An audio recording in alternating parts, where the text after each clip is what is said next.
Hello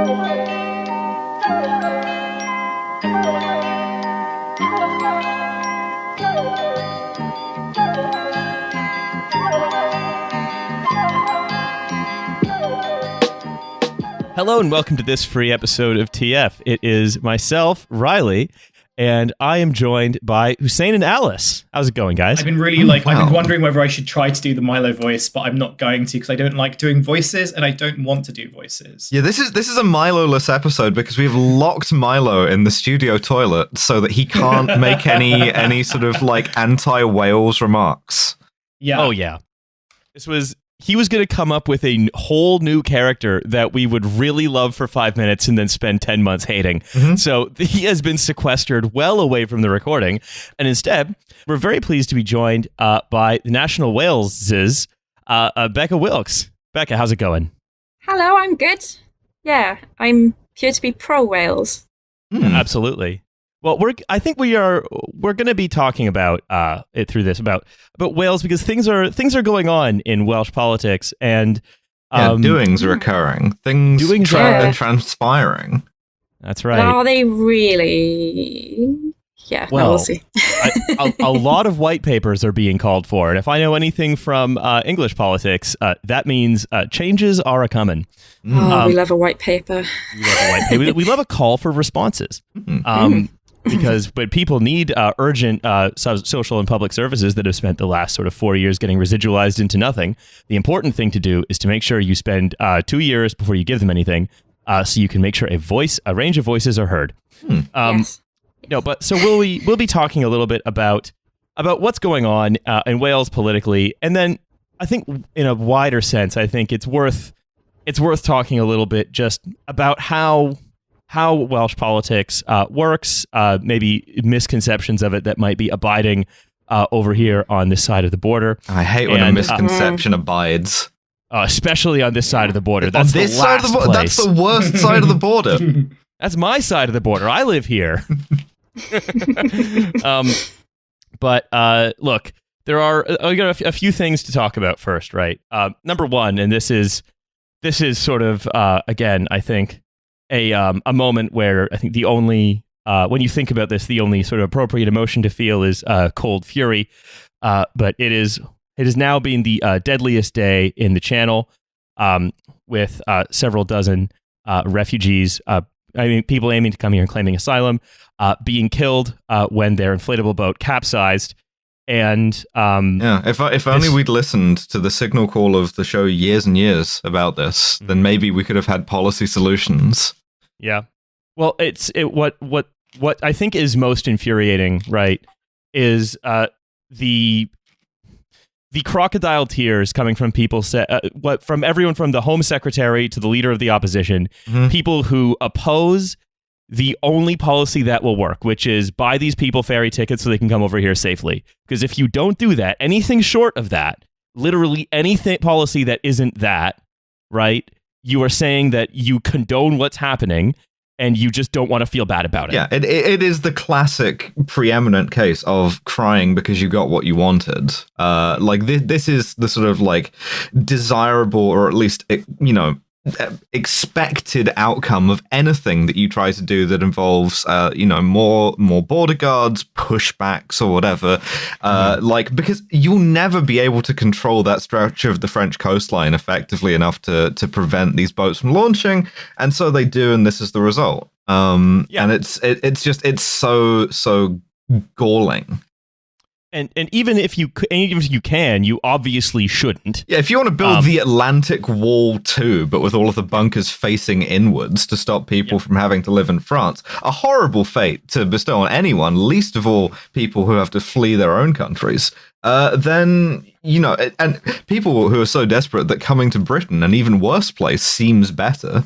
Then, I don't know, at what point do you just sort of give this up as an unwinnable thing? At what point is it just like the war on drugs, where the drugs win? Well, I think at this point, the way I see it is, I actually kind of see it less. And by the way, this is something that we're absolutely going to talk about, I think, at more length. This is going to be a whole, we're going to do another migration episode. We're going to have to.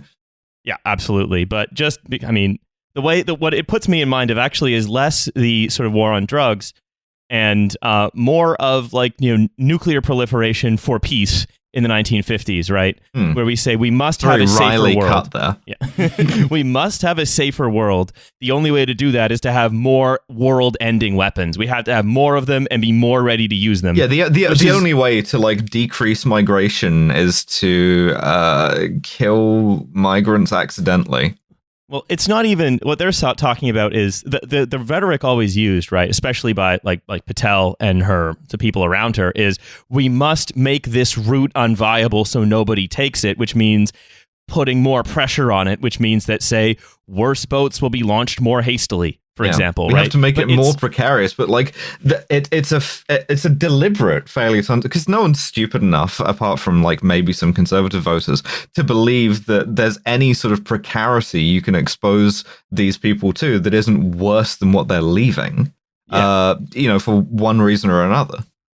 But it's the same thing, I think, with the Rand Corporation people in the 1950s. I don't think many of them actually thought they were. Maybe some of the stupider ones did, but they knew what side their bread was buttered on. They know that, that Northrop Grumman's paying the bills, and that what you want to do is you want to get as many of those nukes made as possible, because that's how you're taking home your lightly glowing turkey to your family. And and it doesn't matter that it doesn't make the world. It actually made the world a much, much more dangerous place to be alive. Right? It doesn't matter that any of that's not true. It's that all that is politically possible is the impossible, and all we can do are things that won't work. And it's just crackpot realism again. And it's this very, I think, sort of morally depraved, an even more morally depraved and personally sickening version of that belief system. But on and the good news is there's a bipartisan consensus. So even if you elect a Labour government, nothing will change. Oh, well, I mean, the speeches that Starmer and Boris gave in front of the CBI, which at the time now we're back into the comedy zone. Now we can change gear out of a horrible tragedy has occurred and into we're back in the three-ring circus. Yeah, our goofy political leaders. The goofs are back on. Yeah. Now, I know this just by way of sort of introducing this, right, especially to American listeners. This is something that will have happened in Britain at this point a couple of weeks ago, but anything that happens on a Monday really sucks for us because that's as far away from our recording schedule as it gets. Yeah, and obviously they do this deliberately to thwart us. Fuckers. I hate them. So both Boris Johnson and Keir Starmer gave speeches in front of the CBI, which is basically it's like a not-for-profit membership organization. Yeah, it's the Confederation of British Industry. It's the fucking like market rate Bilderberg group. It's like fucking absolutely. If you have a medium-sized spark plug testing facility that has nevertheless made you a sort of millionaire in, say, Gloucestershire, right? You are a member of this organization. Yes. Yeah. Now, I'm going to read some of the different remarks, and then I'm going to sort of throw to the floor. So look, Boris gave his speech first, and it very quickly descended into rambling specifically about Peppa Pig and how much he likes Peppa Pig World, and then he was kind of guided off the stage by some handlers. He lost his place in his notes and just kind of stood there shuffling papers for 20 seconds. He quoted Lenin to them, which I do appreciate. Yeah, he also quoted a car to them. Yeah, he made car noises. I wish I had the foresight to get the drop of this, but yeah, he made a vroom vroom noise. Yeah, it's so cool. And then he was immediately followed off stage by the BBC News headlines about how he had fucked this up and how, like, genuinely one of the first questions a reporter asked him was, seriously, are you okay? Which you never want to hear. You gotta, after you make a big speech, are you okay after making such a good speech? You left it all out there. You don't want to get that sort of like teacher voice. Is everything okay at home, Boris? He was just checking on a mate, and their mental health. Yeah, that's right. He was checking in with his blokes. And it's important to check in on your blokes at every possible occasion. So it was it was completely unrelated. Yeah. So what's happened here is that this is far from the first shambolic thing Boris has ever done. We know this. It's just that this is because he's doing it to business and he's appearing vulnerable. This is the perfect time for Rishi Sunak to try and knife him in the back by texting every compliant journalist or having someone text every compliant journalist and say, "Hey, Boris is kind of looking like shit."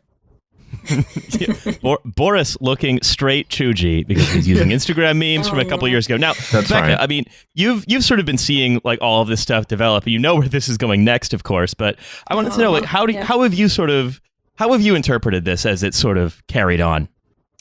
Well, I didn't actually watch the Boris speech, and I'm really, really regretting it now because, I did see bits and pieces of the Starmer one. I don't know whether I'm supposed to speak about that no, yet. please go off. Oh, please do what you want to do. Yeah, and all the F words that he's actually comfortable saying. So cool.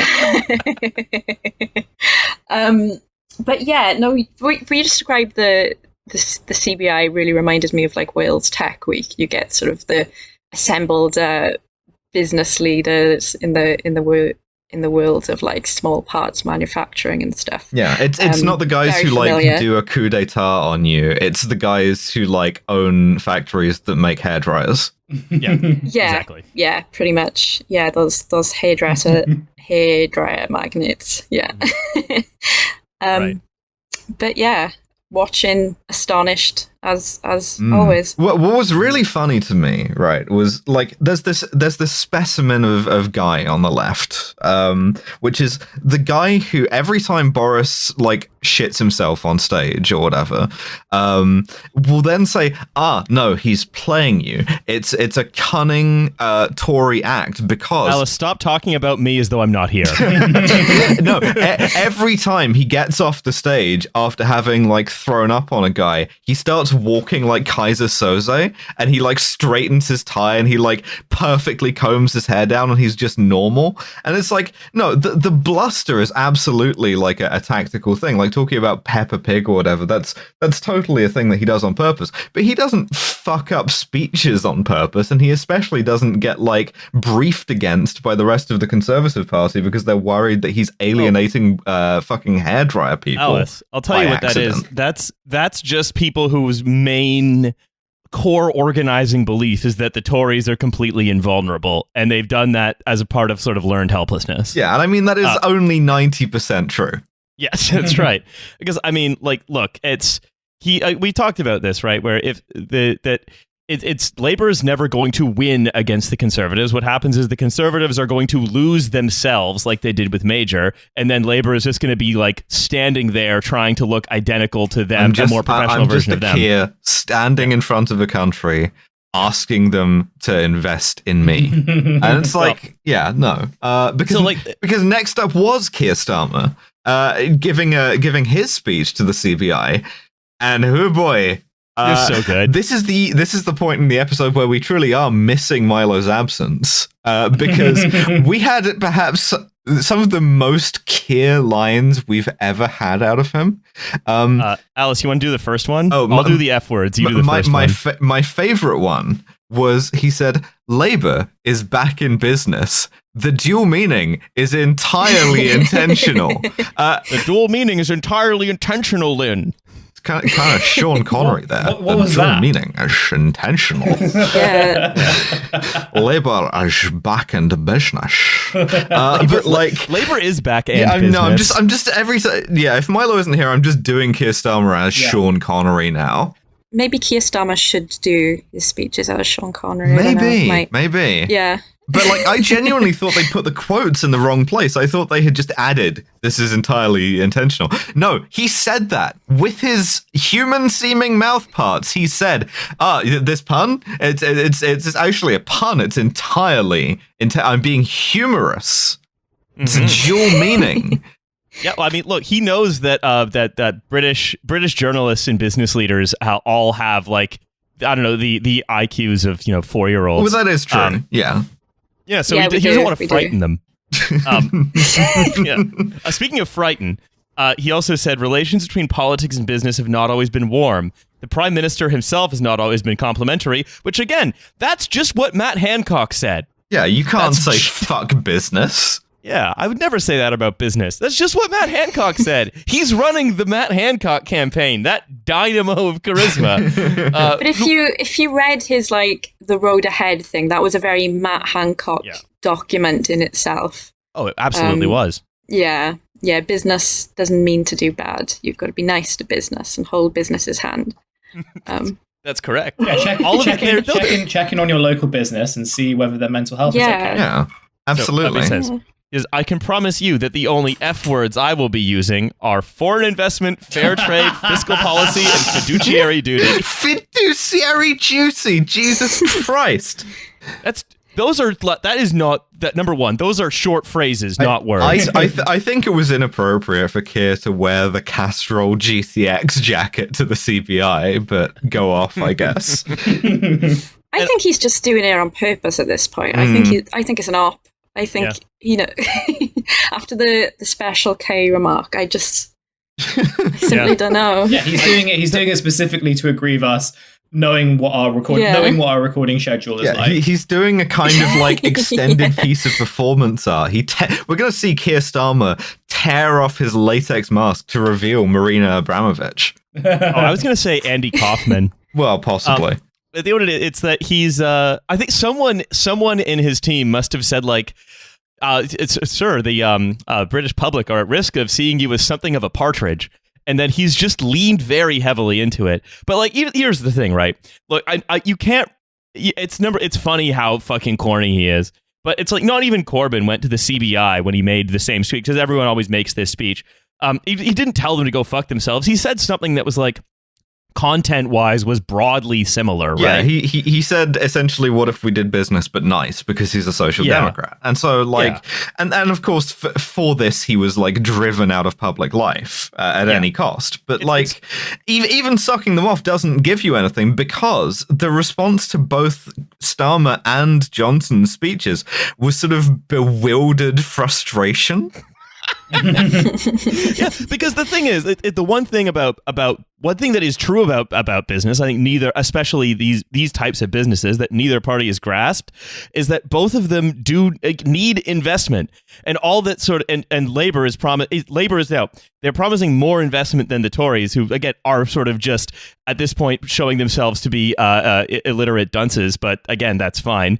Right, it's that Labour is being slightly more serious, but they still are unwilling to break out of this of the orthodoxy of being slightly investment phobic. And even now, when like another too big to fail energy company has folded, everybody who actually has to do things materially, even like beyond just people who want sort of to transform ideology, to transform material conditions, socialists, activists, like people like this.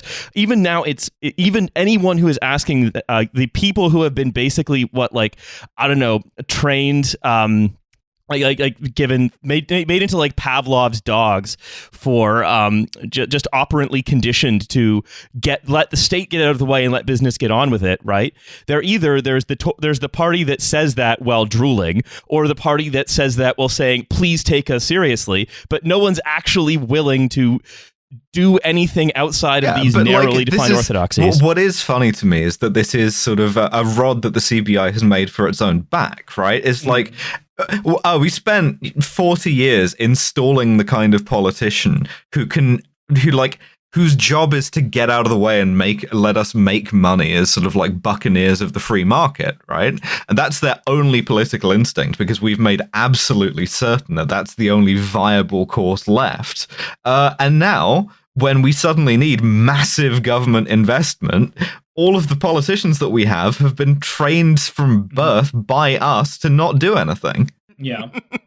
I mean, it's fun. I mean, look, if there weren't sort of, I don't know, negative short run impacts on everyone else, it would be very, very funny to watch them all squirm. And it still actually kind of is. One thing that just was just thinking about like what Alice was saying, and like one thing I just remember is like something that Dan Hodges posted like this week or something about how he had done something along the lines of just like, no one's going to take Keir Starmer seriously. This was after the CBI speech, but no one's going to take Keir Starmer seriously because Labour still think that there's like a magic money tree. Just like all that, like that really sort of like outdated stuff stuff, which was very much just like Dan, are you just kind of like advocating for more austerity? To which he just never kind of clearly answered, but very much there was very much just like, expecting Keir Starmer to kind of like talk to this imagined working class that exists entirely in his own brain.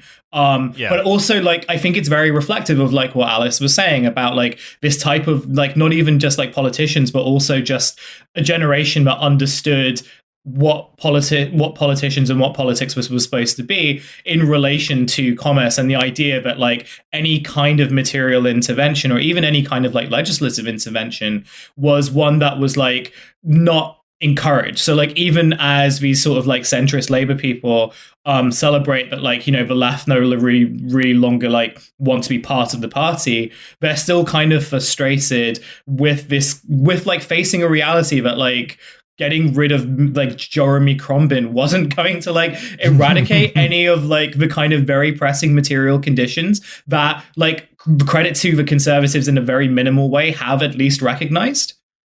Yeah, they just hate it, which is very fulfilling. Right. Every time they do these sort of like big interventions, it's always the minute. We've talked about this, about kicking the can down the road. It's always the minimum possible thing. And they always talk so loudly about how much they hate doing it. Right. So, and then it opens this question about like, so like, would you prefer it in a minimal way that like they obviously resent, or do you prefer a politics where like you just pretend like these problems like don't exist at all? And like, those are your two choices, by the way.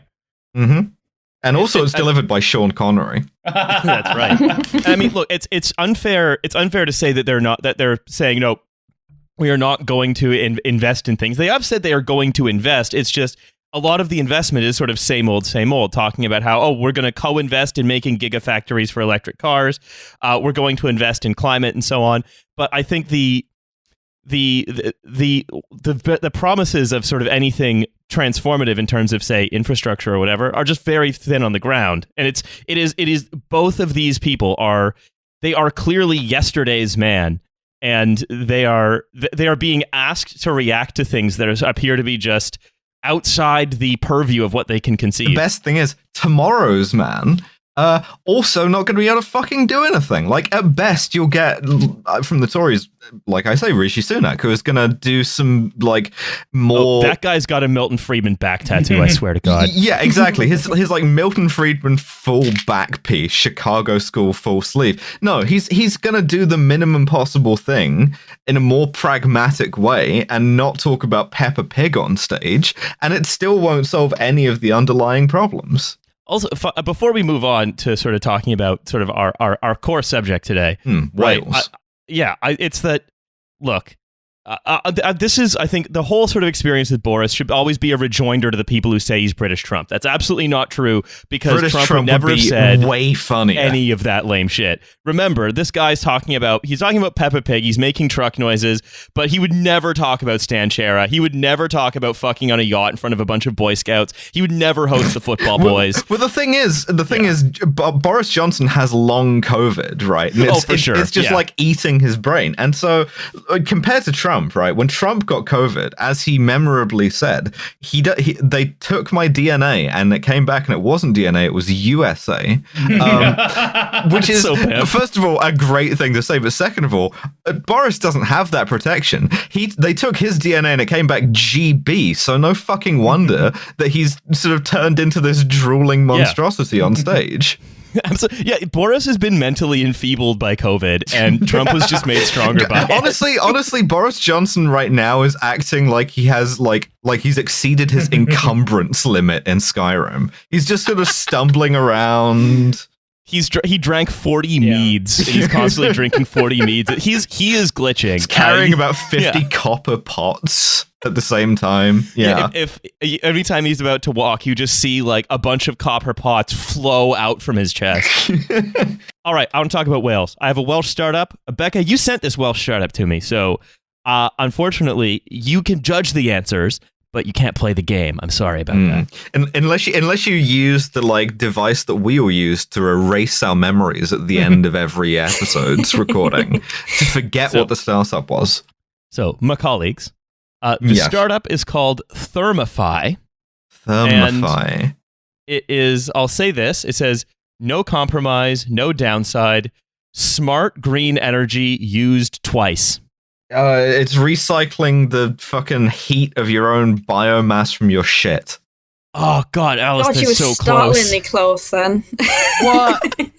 You gave the game away to it. You said the word energy. Thermify is like already like what it's obviously not going to be something like heat pumps because those are useful. So what's the most stupid thing you could do? And it's biomass, right? So it's got to be. Well, you're close with the heat pump thing, Alice. Hussein, what do you think? I mean, Thermify. all I was going to say was I think it's like some sort of like indoor like human composting system. No. They bore deep into the Earth's mantle beneath your house to use geothermal energy to heat it. Wait, that would be good. Yeah, they do the plot of the movie The Core underneath your house. Okay. I'm going to say I'll do another one. From helping the environment to offering relief for low-income families to companies looking for environmentally friendly alternatives, everyone benefits from joining this green revolution. Oh, do you know what? I didn't remember that part of the spiel, and now I'm a little bit wounded.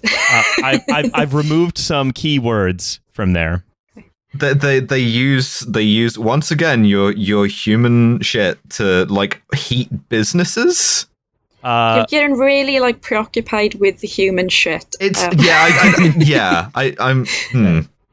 What do businesses need that generates a lot of heat?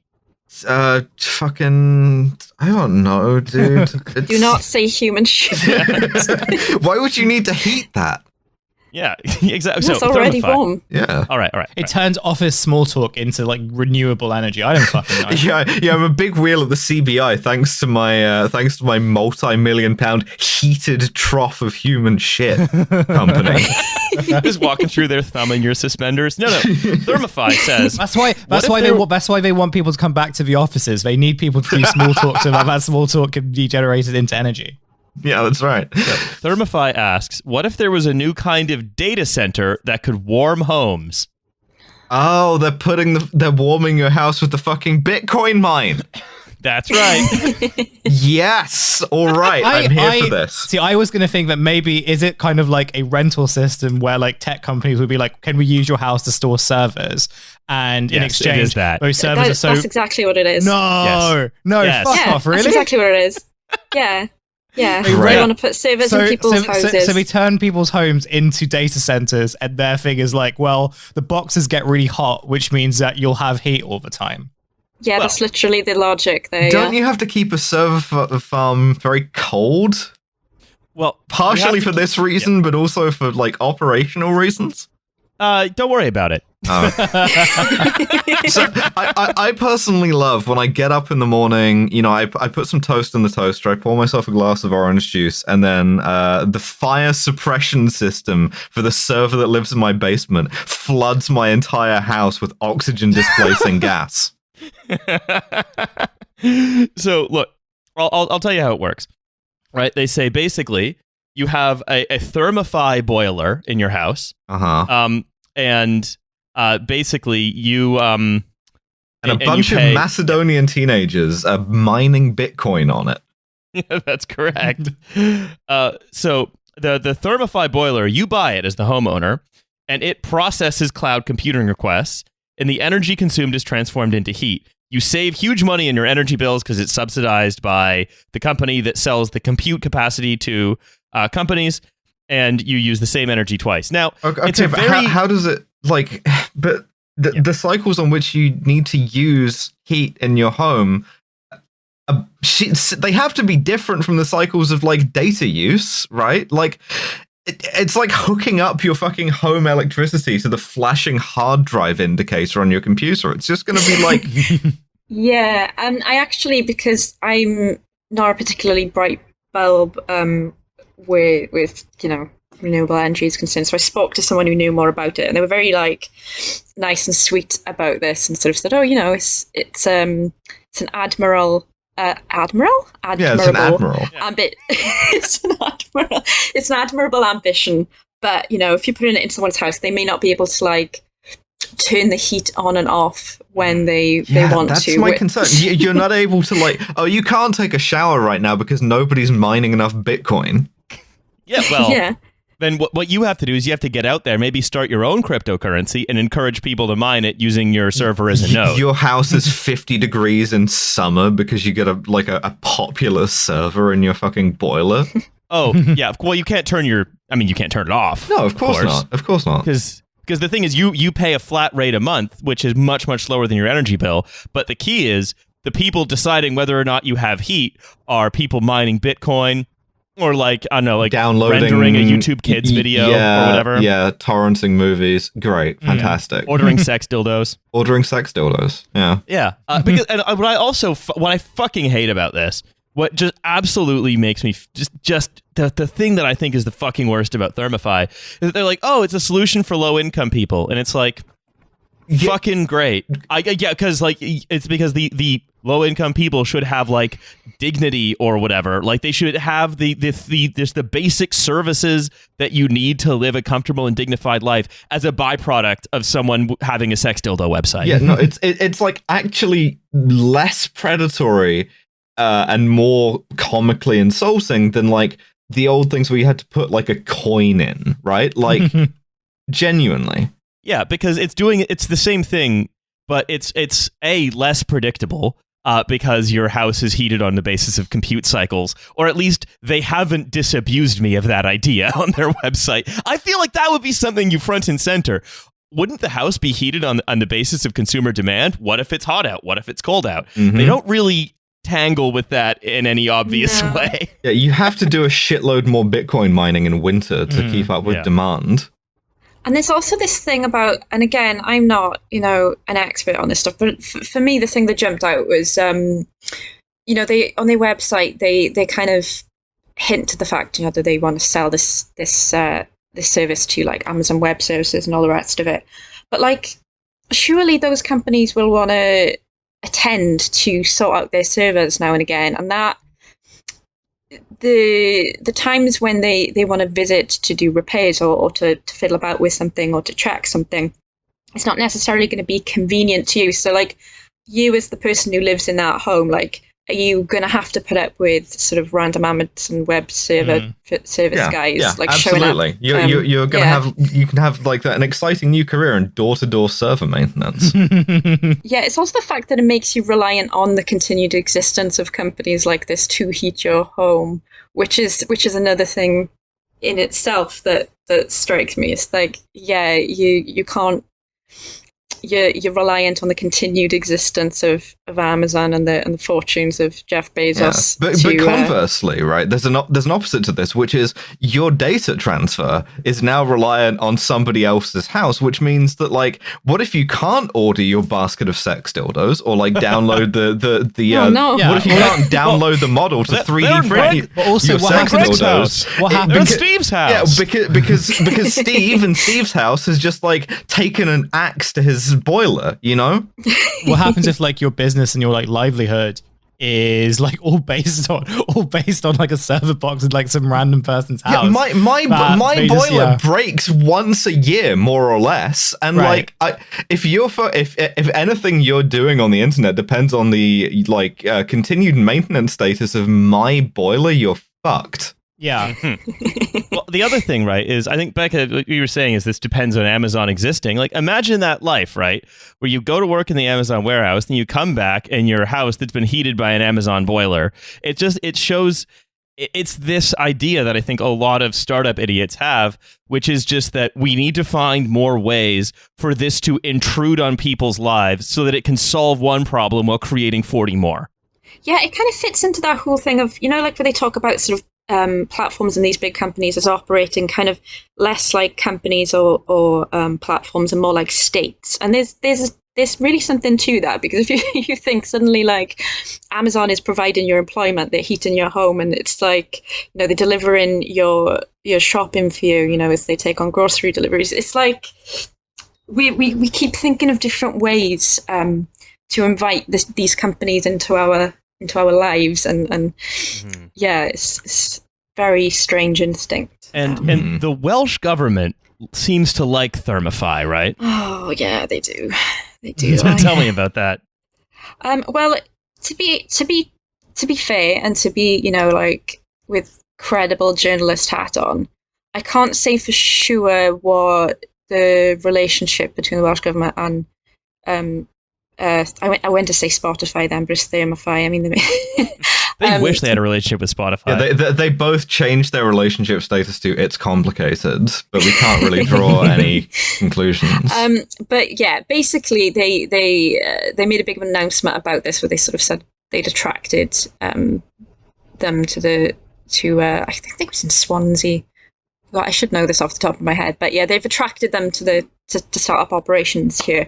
Usually, what attracted means is there's, as we probably will talk about a little bit later, usually what attracts means is there's some kind of grant involved or some kind of support. Again, not saying that's absolutely the case here.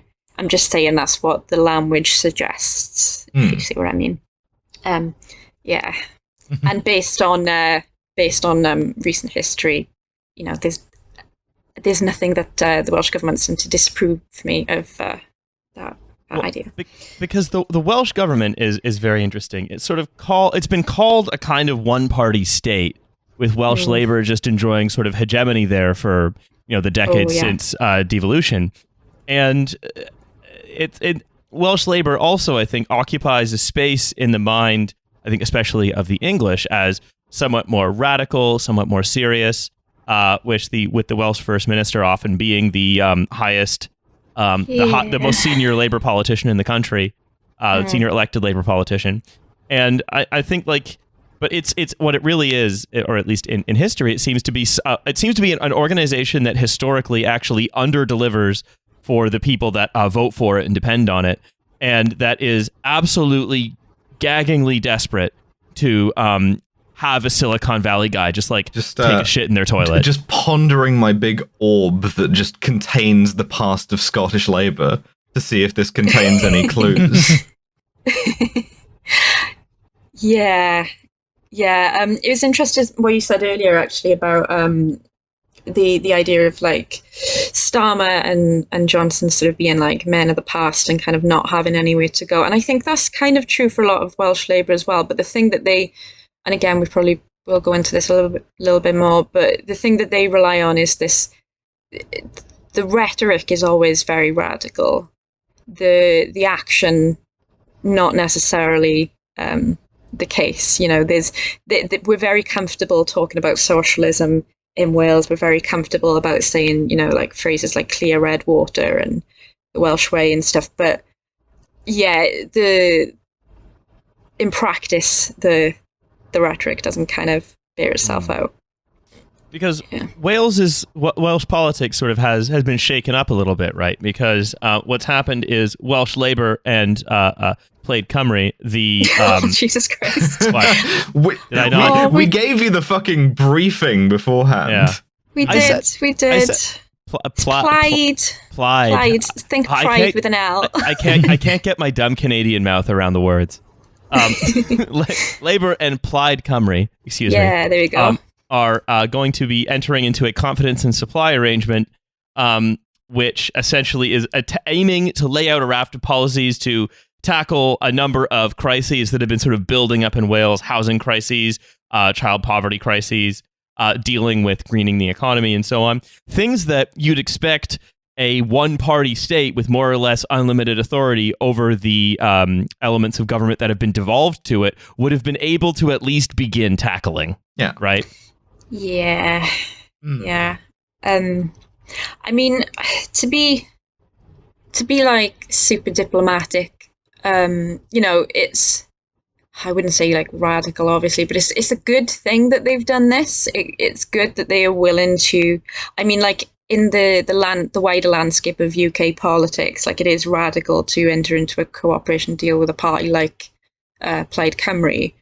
But yeah, as you say, it's pretty wild that the Labour Party of Wales, historically sort of slightly more radical-ish country, has not thought to broach these. Well, me looking into my Scottish Labour orb, the one thing that I can say is that, like... Can I see the orb? No, this is my orb. I would also like to see the orb, because I don't know very much about the Scottish Labour. Well, the one thing about Scottish Labour, right, is that, like, if you have a sort of a captive audience, if you will, a sort of a captive electorate who you can talk to you can talk to about socialism, and who you can sort of promise things, and they're going to keep voting for you regardless, cradle to grave, is that works forever.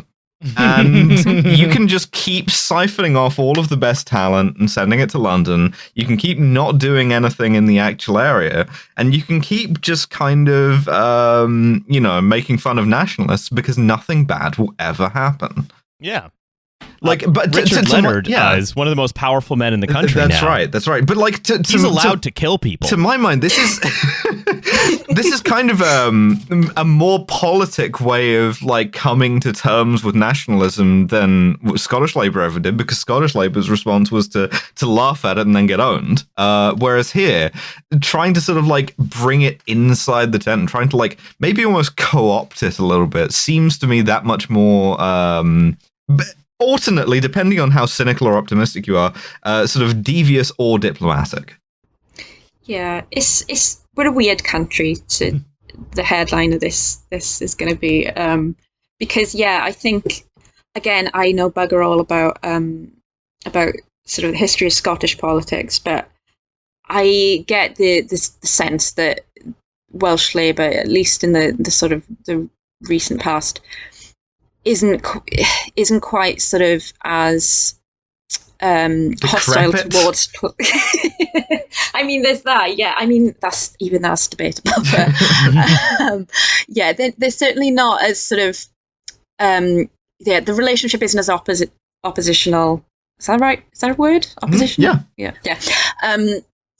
With Plaid as maybe it was between the SNP and Scottish Labour. Like, we had the one Wales government a little while ago, which was a formal coalition government between Plaid and Labour. So they are capable of working together.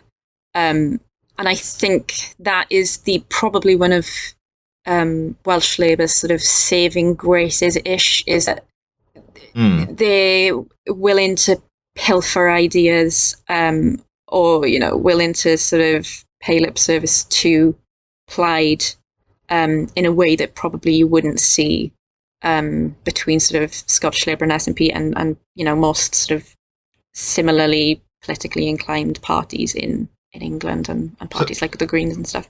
My question is, what does Plaid, if there's even a single answer, sort of want from this opportunity? Like, what's the price of this confidence and supply for them?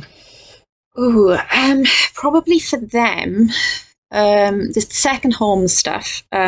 So in Wales, we've got a bit of a housing crisis. That it's an interesting housing crisis because it's similar in the way you see this stuff manifest sort of over the border, where you have like rising house prices in cities and rising rent prices that don't chime with sort of like stagnant wages and stuff. But you also have the added aggravation of holiday homes. So we've got a few nice little like beauty spots in Wales. You've got the Gower, you got North Wales and Snowdonia and Pembrokeshire and West Wales. The popular staycation spots for you lot on the other side of Arthur's Dyke. And particularly with the pandemic, people aren't traveling abroad quite as much, so people look to staycations, they look to Airbnbs, which means that more people are starting to convert homes into holiday homes, and then that in turn has an effect on rent prices in the area. You get locals kind of being purged from the areas because they're priced out, and of course, like places like particularly in North Wales, they're Welsh speaking areas. They're the strongholds of the Welsh language, to be fair. And as those people get priced out, you have less and less people speaking the language. You have less and less immersion of communities in the Welsh language. And as the Welsh government tries to, I think it was like 1 million Welsh speakers, their goal is they're trying to resuscitate what was sort of a fading-ish language. Quite rightly, they are trying to to revive it and expand the population of Welsh speakers, that housing crisis interacts with that crisis of language. So I think tackling that for Plaid Cymru is high on the agenda because obviously they're a Welsh Nationalist Party. They're very big on the Welsh language, and that's historically what they've sort of been formed to protect. These days, you'll be arrested and thrown in jail just for owning a massive home in Wales and saying you're English. That's right. You know what? I could get behind that. Get arrested further for resisting arrest because I don't know how to pronounce Hethley. Hethley. Jesus Christ. Okay, sorry. Becca, I've got some more quotes from your article here, right? On this confidence and supply arrangement. And I think it's quite instructive when we want to think about the history of Welsh Labour, the limits of what it sought out to accomplish, and what Plaid is able to wring from them. You've also said that they are wanting to, it includes lots of plans, this confidence and supply agreement. Yeah, lots of plans to solve child poverty, plans to solve the housing crisis. Options, exploring options to redo things that have been within their gift to do, like get rid of 0 hours contracts. Yeah. And one of the things, right, is that you quoted several campaign groups as well, right? So the Child Poverty Action Group found that more than half of impoverished children in Wales are unable to access free school meals. More than half of Welsh children living in poverty are living in work poverty.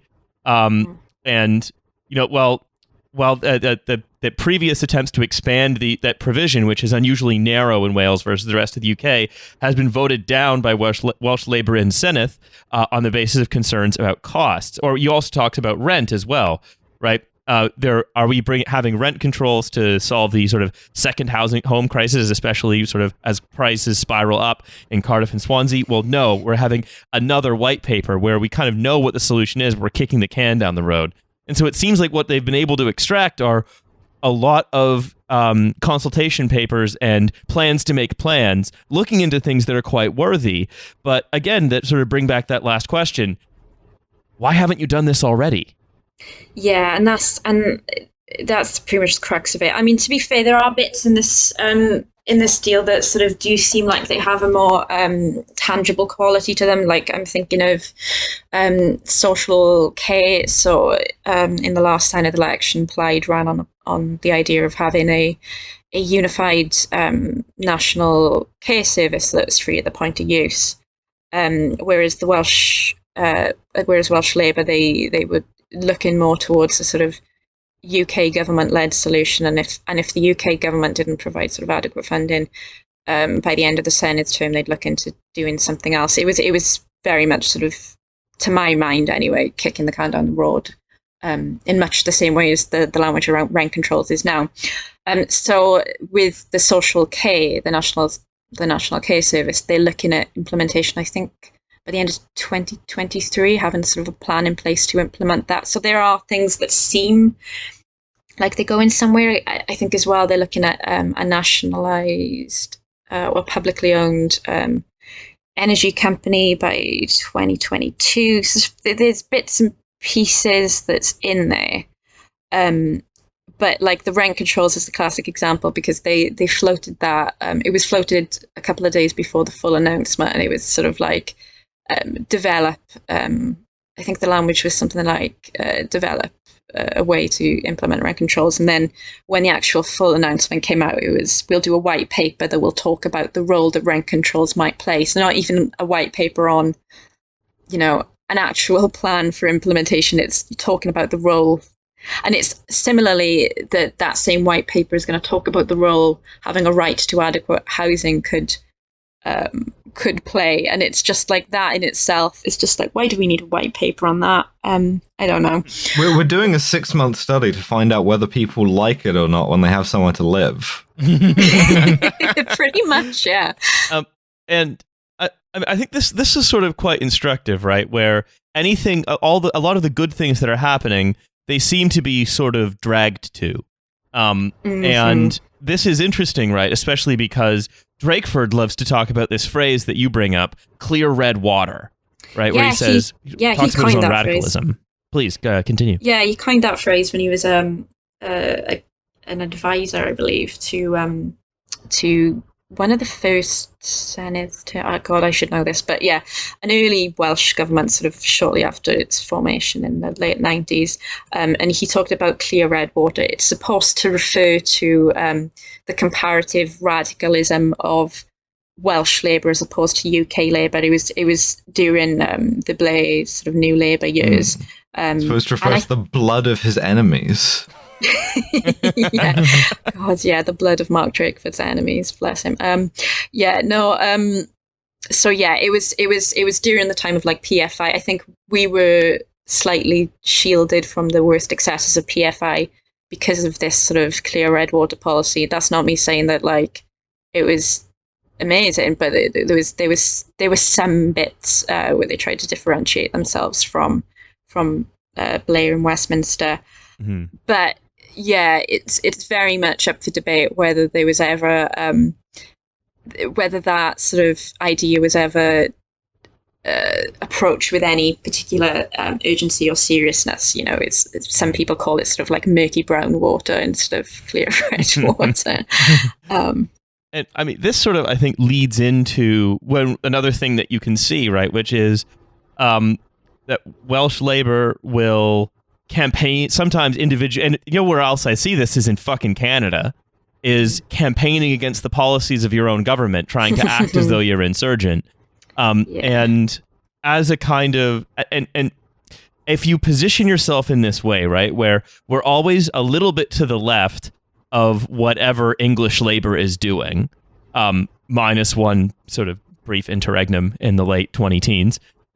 If you position yourself roughly to slightly to the left of whatever English Labour is doing, or the National Labour Party is doing, but you are able to sort of then triangulate. You know what is as right as possible. You know the furthest right you can go is just left of wherever. Hey, you're an Overton window cleaner. Yes, that's right. Yeah. And so you're able to, so as the party shuts hospitals because it knows sort of what it can do, how far right it can go. A Welsh Labour a Welsh Labour politician may protest against that closure. You know, they campaign against evictions, but will sort of vote them through anyway. And it seems like this is what happens. I think, Alice, going back to what you were saying, Alice, like when you just sort of take for granted that you're going to get voted in regardless, that you have a sort of job for life. Yeah, and that always works. Yeah, especially it's big. I do genuinely believe that like Labourism in the way that it has been applied, in as much as all political action must flow through the Parliamentary Labour Party and its sort of colleague organizations, is truly been something of a brain disease. For a lot of it has been a disease in this country. Disastrous to insist on Labour's sort of progressive credentials. And I think that died pretty much with Robin Cook, to be honest. But we had a little rally towards it with Corbyn, and we saw what happened there. So yeah, generally speaking, right, I think most British history of the latter 20th century can be understood in a pretty similar way, which is that all up and down the country, political communities are reacting to what can only be considered a slow-rolled collapse in the legitimacy of the British state because, well, it just doesn't do anything for you. In fact, mostly it puts you into decline. Not even a regular collapse. Nobody's like putting heads on pikes and becoming like warlord of Swansea, right? No, instead, you just get these sort of like the same thing we always talk about with Patrick Wyman about like local and regional elites, right? If we're going to have like a god king of Swansea, it's probably going to be Ryan Reynolds at this point. Like they're doing something up there. I don't know what they're doing, but they're doing something. Yeah, I do have a lot of questions about this. Also, one thing I am thinking about is that like while we may not have like regional warlords, we do have YouTubers with names like Sargon of Akkad who run Swindon. And you also have like you have your series of like local legends as well, right? So like the conditions are very much much there. I'm talking about something different. I'm talking about how these different areas reacted to the collapse of legitimacy in the idea of the British state. This loss of, because that's why devolution. One of the main reasons devolution happened, right, was there's this loss of legitimacy that the British state's able to provide services, and the Labour government, led by Blair. I mean, that's not the only. Obviously, this is not the only reason, but I see it as kind of a proximate cause.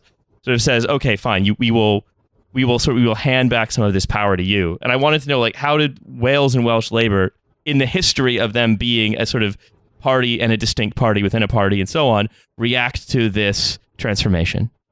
Yeah, it was weird because you sort of had the winter discontent in 1979, and then the first referendum to even form a Senedd, a distinct government from the UK, was pretty overwhelmingly defeated. But sort of, yeah, when you're talking about sort of following Blair, I mean, there's definitely, I mean, we had the second referendum which sort of narrowly won in the late 90s, formed the first Welsh government.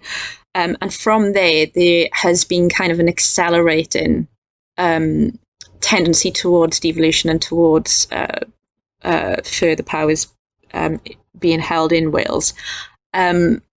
Particularly, you see, like, I think it was like 2011, we had a referendum to sort of devolve full law-making powers to us. I mean, I'm talking more here about like the Welsh public and stuff, but I think it's kind of all tied up in the same thing. Labour initially wasn't very pro devolution itself. It had sort of pro devolution pockets within the party that then sort of flourished after that initial defeat in the 70s. But devolution sort of in the first instance was very much driven by Plaid, and then kind of sort of Labour kind of limped after it in a sense. But yeah, the difficult thing with Welsh politics, less so recently, is that people kind of are aware of the existence of Welsh Labour and Plaid and things, but people are really sort of quite unengaged with Welsh-specific politics. And I think the recent election we had here, and this was kind of what was frustrated in even sort of the English left, on the more progressive side, their reaction to our election recently was this idea that Drakeford got back in because he was sort of this uniquely radical politician, and I don't think that's the case. I think part of it, I think was. I mean, I say part of it, most of it, I think, was to do with the fact that people were sort of newly aware of the distinction between the Welsh and Westminster government. Through the pandemic restrictions, you had a couple of moments where Mark Drakeford was able to kind of distinguish himself by making like marginally different or marginally more sort of logical choices with respect to COVID. A very low bar, but yet a very low bar, but yeah, it is very much. It was just, I think people were just kind of astonished that he existed and the Welsh government could do things, because I don't think people really were ever that switched onto it. And that's not me saying like, oh, the Welsh public are ignorant. It's me saying that there's never been much to draw your attention to the power that Wales holds, because as we've been talking about, I think people don't want to read 60 white papers about whether or not they want a house. I mean, incredibly, no, I know. I think we can kind of, like, since all national politics has been about beating people into apathy, like, yeah, no, I don't blame anyone for not giving a shit. Yeah, no, Welsh politics as well can be sort of astoundingly boring. We haven't got carrot, I hate to be like one of those people that like say what you like about so and so, but you do have sort of notable Welsh figures. Nicola Sturgeon. For fuck's sake. Yeah, I mean Mark Drakeford, like he is. I will be honest, like he is well liked here, but he's Mark Drakeford. Like you've seen and heard what the guy looks and sounds like. Yeah, it's not sort of a Chairman Mark situation. You wouldn't have like a big portrait of him. Oh, speak for yourself. I mean, you know what you get for the studio now. Yeah. Well, also, right, like we have this, I think that there is this, it's the long, I'd say the sort of 6 decades of sort of British history is all about, if it's all about distinguishing yourself from the center of the state, which basically wants you to hurry up and die, right? It's about offering an alternative to that. And this is where I think the problem of one of the things that Welsh Labour is a bit stuck in And I mean, this is one of the, and whenever a political party is stuck, you know they're stuck because they will start doing things like declaring it the year of smart towns, for example, which they have done. Yeah, I thought you'd like that little addition. I can say that you definitely know what to get me.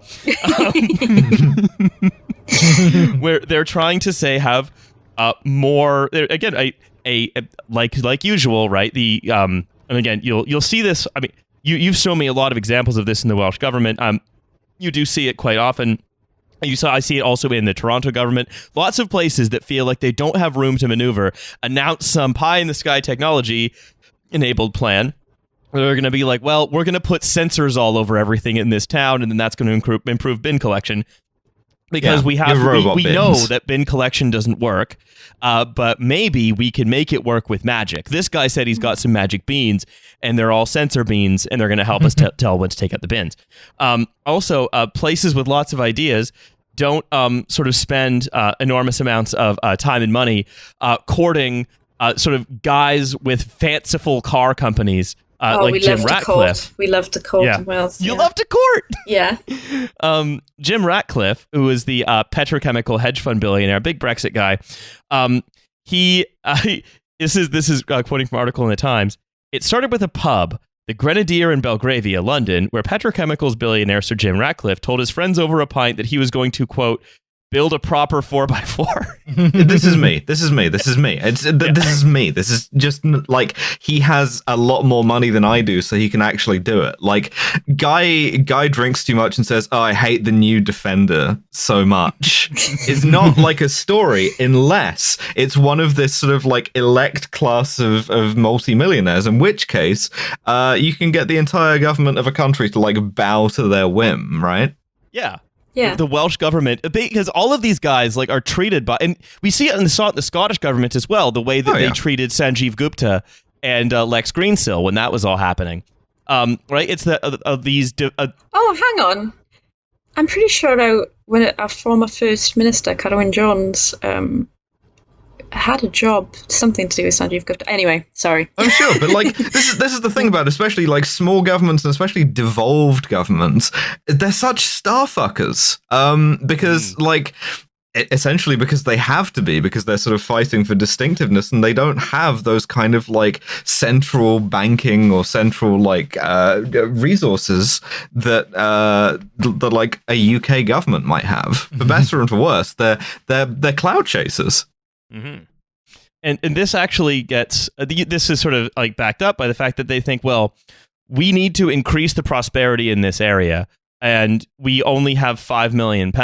So what we're going to do is we're going to try to like spend £5 million supporting some guy doing a Make-A-Wish that hopefully is going to like, you know, bring prosperity back because the money has to come from somewhere. And like, if it comes from central government, then you don't get that much credit for it. And it doesn't make you that distinct because nobody sees your face in relation to it.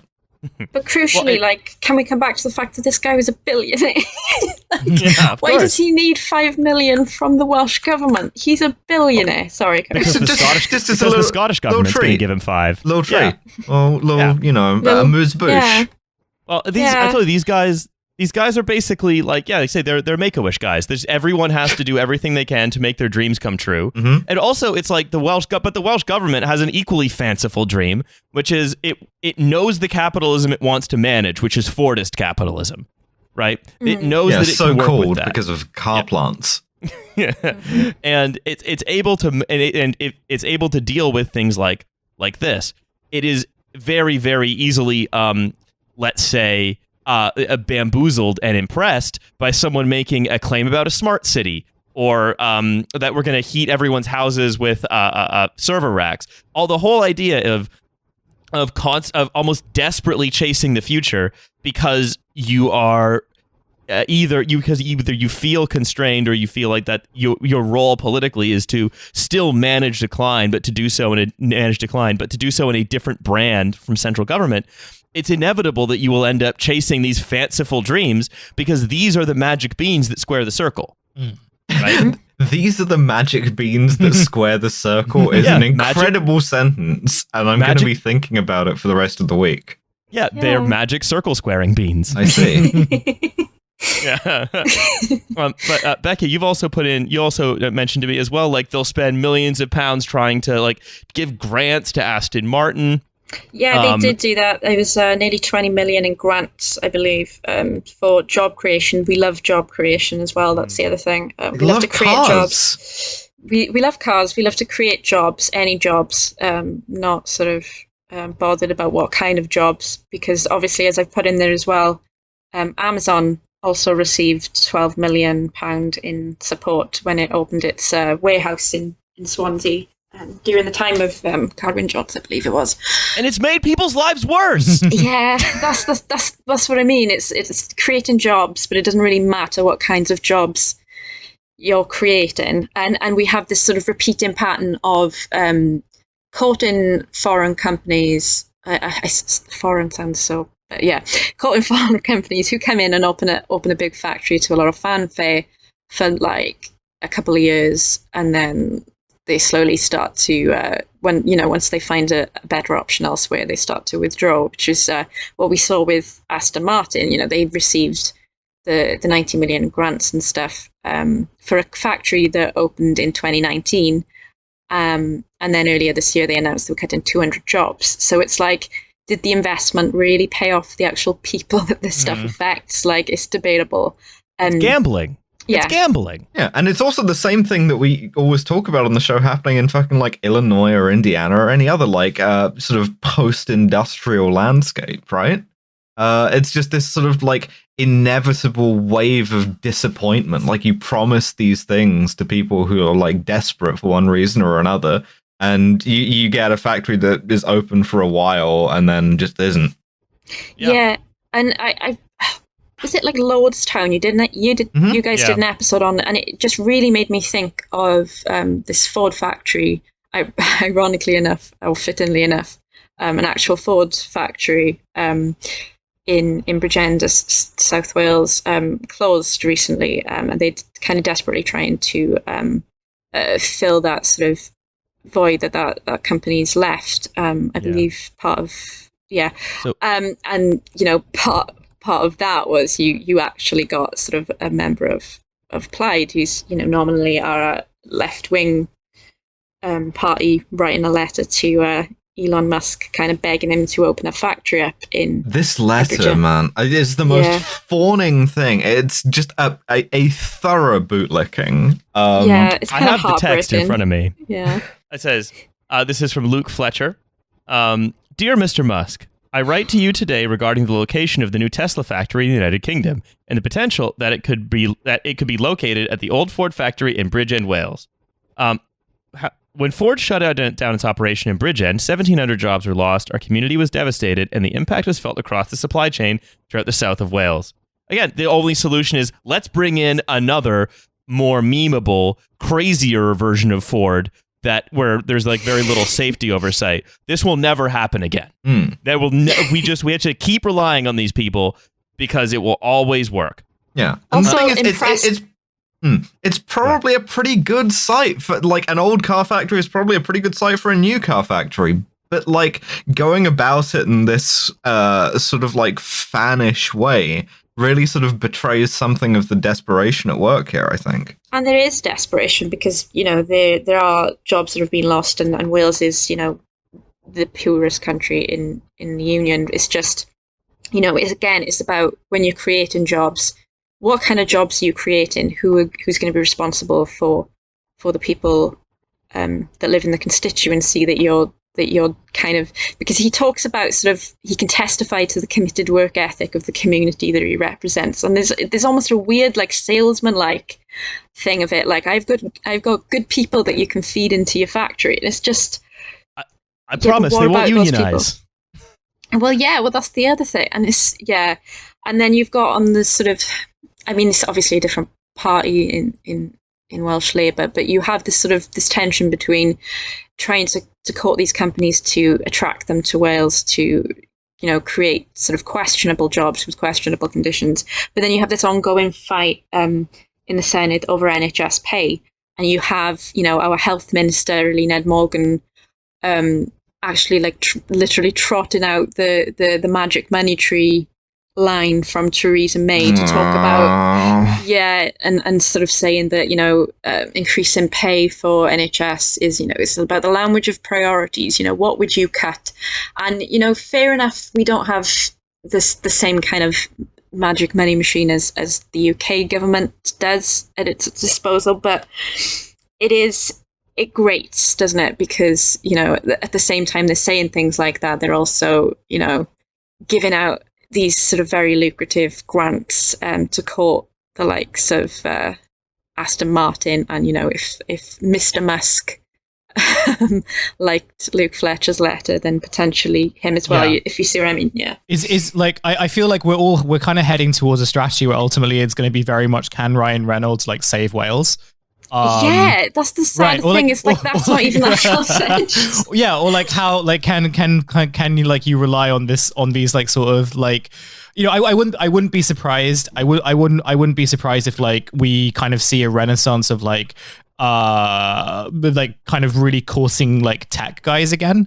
And just like that sort of being like a feasible like blueprint for like investment and something like stuff like that, especially with like things like blockchain technology and everything. And again, it's just very much like it speaks to like the thing that we've been speaking about throughout the episode, which is just this kind of real sad sense of like desperation when confronted with like a political apparatus which is both like so stymied that it can't really do anything, but also doesn't really have any willingness to do it. And it's just like, it is like really sad also to hear that like Welsh Labour are kind of like using effectively like Rachel Reeves lines as a way of sort of like saying that, don't expect things to get better. Not even Rachel Reeves lines, literally Theresa May lines. And that's the heartbreaking thing here is that like, that's